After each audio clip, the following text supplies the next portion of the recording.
Hinagupit ng malakas na hangin at matinding buhos ng ulan ang Aurora dahil sa super bagyong Pepito.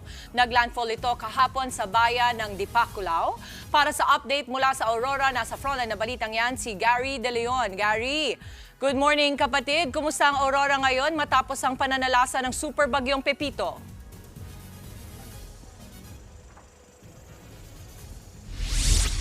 Alam mo, Dimple, sa ngayon ay brownout ang buong probinsya ng Aurora matapos nga manalasa ang bagyong Pepito.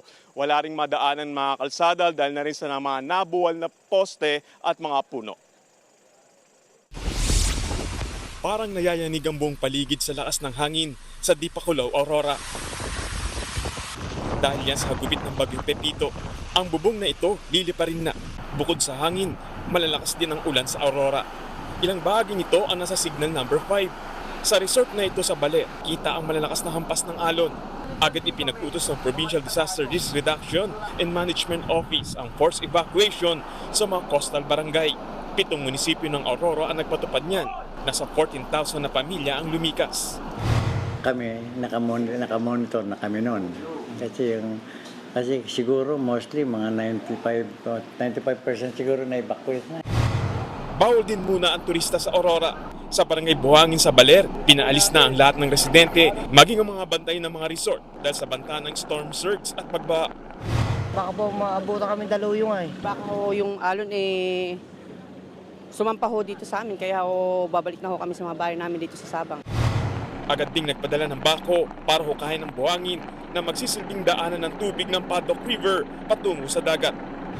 Dito sa aking likuran yung Pudok River na pinangangambang umapaw kaya pinalikas lahat ng mga residente sa mga resort at hotel. At ang ginawa ng LGU, gumamit sila ngayon ng backhoe para hukayin yung buhangin na nag-uugnay sa dagat at Pudok River para maiwasan ang pagbaha at paglubog ng bayan ng Baler kapag humampas na ang malakas na ulan ng Pepito.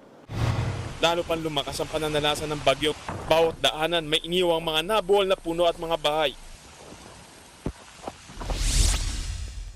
Dimple, sa ngayon ay magsasagawa ng assessment sa 7 bayan ng Aurora, ang PDRMO ng Aurora. Pero sa ngayon, ang priority nila yung clearing operation sa mga kalsada na dinaanan nga ng bagyo at mga bumagsak na poste at puno at mga na-landslide. Dimples. Maraming salamat at ingat kayo dyan, Gary De Leon. Mga kapatid, Dimples Romana po, kumpletuhin ang inyong umaga ng mga kwentong puno ng inspirasyon. Salubungin po ang bawat araw ng may ngiti at pag-asa. Kaya't mag-subscribe na po at mag-follow na sa aming social media pages ng News 5.